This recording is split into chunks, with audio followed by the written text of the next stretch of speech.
Subscribe our KC Trichy YouTube channel. Like, share and comment. ஆண்டவர் உங்களோடு இருப்பாராக. ஆன்மாவோடும் இருப்பாராக. புனித மார்க் எழுதிய நற்செய்தியிலிருந்து வாசகம். ஆண்டவரே மாட்சி உமக்கே. அதிகாரம் 2 இறைவசனங்கள் 1-12 முடிய. இயேசு மீண்டும் கப்பர்நாவுக்கு சென்றார். அவர் வீட்டில் இருக்கிறார் என்னும் செய்தி பரவிற்று. பலர் வந்து கூடவே வீட்டு வாயிலர்களும் இடமில்லாமல் போயிற்று. அவர் அவர்களுக்கு இறை வார்த்தையை எடுத்துரைத்து கொண்டிருந்தார். அப்போது முடக்குவாதமுற்ற ஒருவரை 4 சுமந்து அவரிடம் கொண்டு வந்தனர்.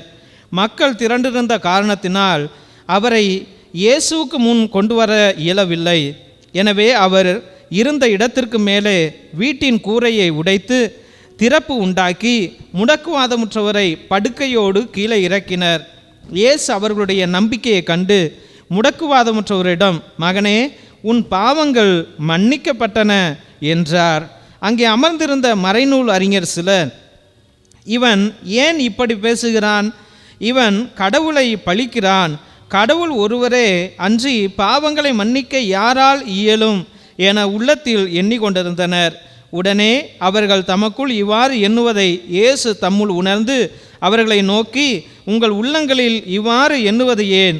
முடக்குவாதமுற்ற இவனிடம் உன் பாவங்கள் மன்னிக்கப்பட்டன என்பதா, எழுந்து உன் படுக்கையை எடுத்துக்கொண்டு நட என்பதா? எது எளிது? மண்ணுலகில் பாவங்கள் மன்னிக்க மானிட மகனுக்கு அதிகாரம் உண்டு என்பதை நீங்கள் அறிந்து கொள்ள வேண்டும் என்றார். எனவே அவர் முடக்குவாதமுற்றவரை நோக்கி, நான் உனக்கு சொல்லுகிறேன், நீ எழுந்து உன்னுடைய படுக்கையை எடுத்துக்கொண்டு உனது வீட்டுக்கு போ என்றார். அவரும் எழுந்து உடனே தம்முடைய படுக்கையை எடுத்துக்கொண்டு எல்லாரும் காண வெளியே சென்றார். இதனால் அனைவரும் மலைத்து போய், இதை போல நாம் ஒருபோதும் கண்டதில்லையே என்று கூறி கடவுளை போற்றி புகழ்ந்தனர். இது கிறிஸ்து வழங்கும் நற்செய்தி. கிறிஸ்துவே உமக்கு புகழ்.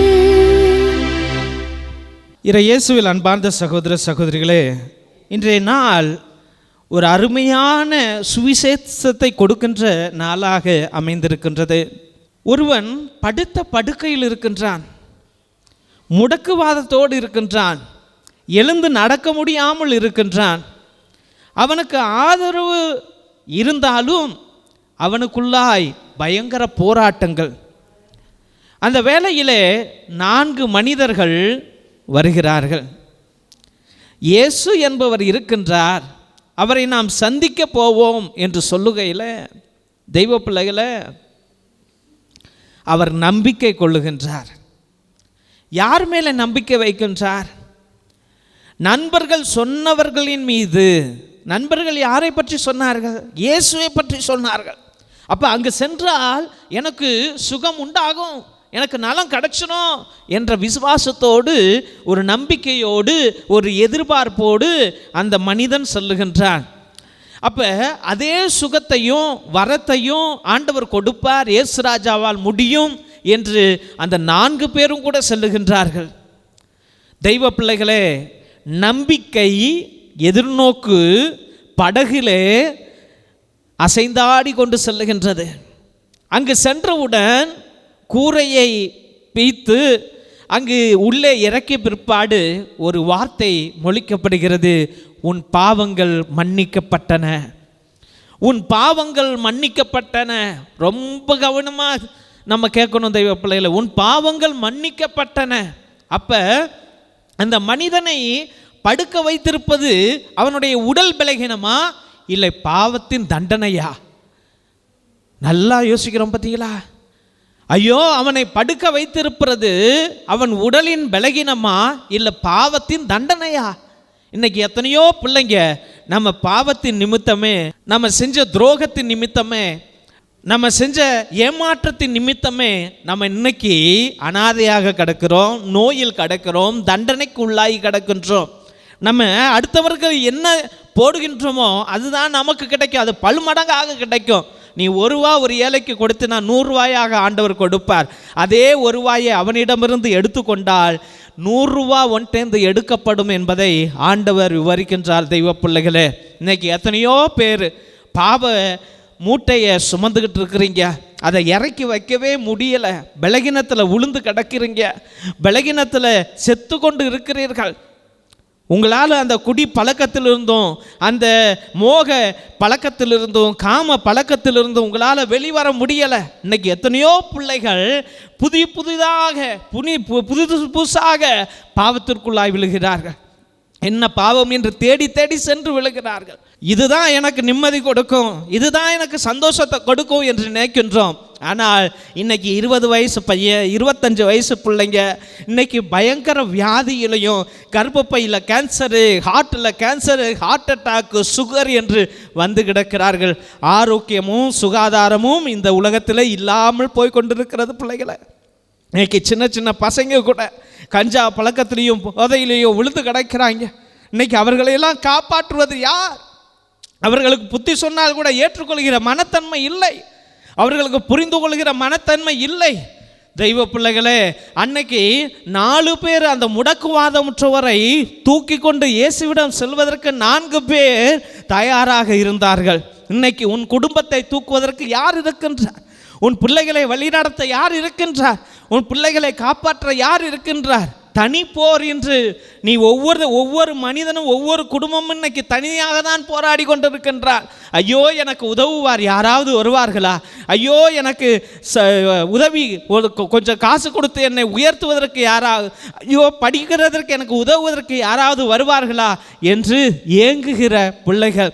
ஐயோ என் பிள்ளைக்கு புத்தி சொல்ல யாராவது வருவார்களா? என் மனைவியை மாற்ற யாராவது வருவார்களா?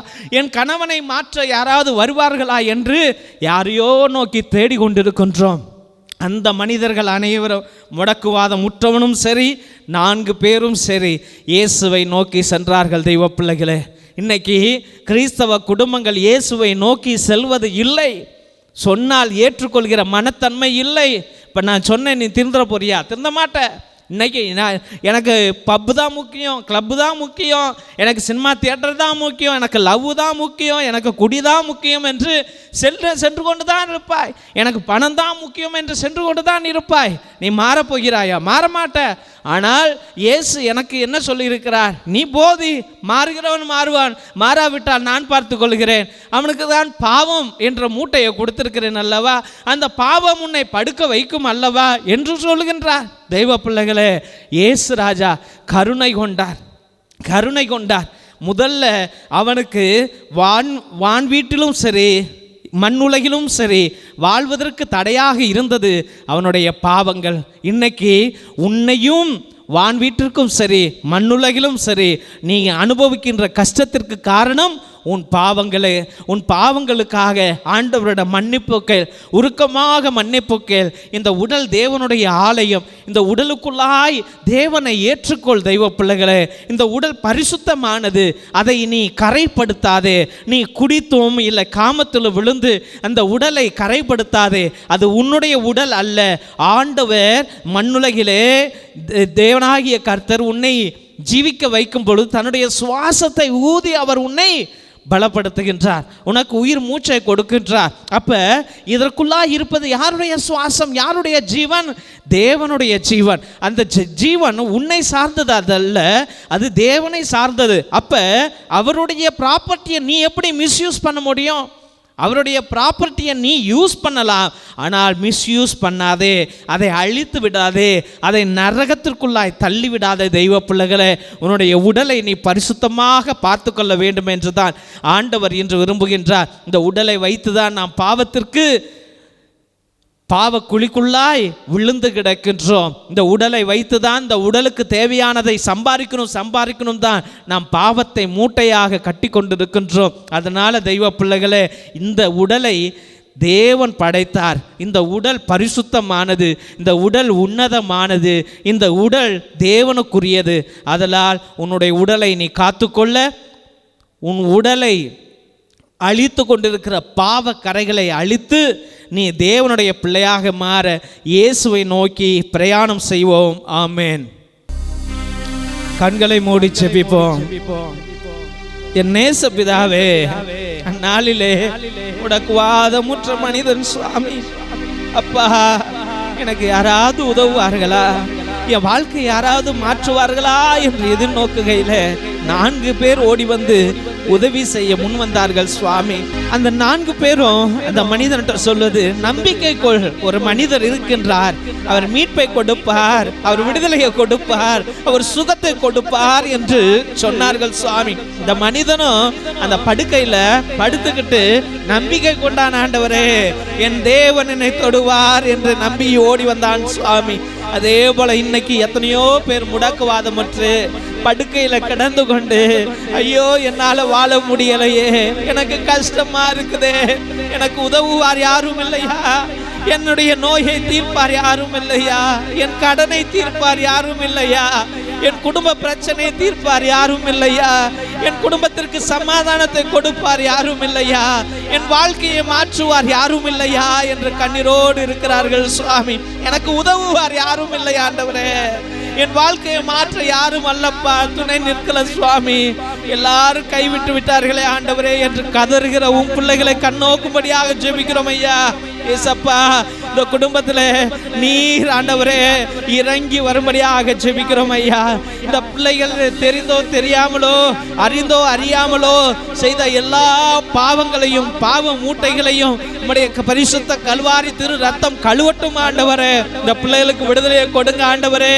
படுத்து கிடக்கிறவன், நோயால் வாடுகின்றவன், கஷ்டத்தில் இருக்கிறவன், கடனில் இருக்கிறவன் இன்றே விடுதலையை காணட்டும் சுவாமி. ஆண்டவரே, இவர்களுடைய வளர்ச்சிக்கு எந்த பாவங்கள் கட்டாக இருக்கிறதோ, தடையாக இருக்கிறதோ, முட்டு கட்டையாக இருக்கிறதோ அதை உடைத்து எறியும்படியாக ஜெபிக்கிறோம் ஆண்டவரே. இந்த பிள்ளைங்க வாழணும் ஆண்டவரே. அப்பா, நாளிலே அந்த மகனானவன் நீ எழுந்து போ என்று சொன்னபோது ஆண்டவரே, அங்க கூடியிருந்தவர்கள் மத்தியிலே சாட்சியாக எழுந்து சென்றானே சுவாமி. அதே போல இந்த குடும்பத்தையும் இந்த மகனையும் இந்த மகளையும் நீ சாட்சியாக எழுப்பும்படியாக ஜெபிக்கிறோம் ஆண்டவரே. இந்த பிள்ளைகளுக்கு விடுதலையை கொடுங்க, சந்தோஷத்தை கொடுங்க, சமாதானத்தை கொடுங்க, வெற்றியை கொடுங்க, மறுவாழ்வை கொடுங்க, அற்புதங்களை செய்யுங்க, ஆச்சரிய காரியங்களை செய்யுங்க. அது இன்றே நடக்கட்டும், இப்பொழுதே நடக்கட்டும் ஆண்டவரே. அது உம்முடைய நாமத்தினாலே நடக்கட்டும் ஆண்டவரே. எல்லா துதிகன மகிமையும் உமக்கே என்று அருமையான பிள்ளைகளுக்கு ஆச்சரிய காரியங்களை அற்புத காரியங்களை செய்கிற ஒரே தேவன் நீர்தான் என்று விசுவாசித்து அருமையான பிள்ளைகளை உம்முடைய பரிசுத்தமான கல்வாரி பாதத்திலே சமர்ப்பித்து ஜெபிக்கிறோம் எங்கள் ஜீவனுள்ள நல்ல பிதாவே. ஆமென், ஆமென், ஆமென்.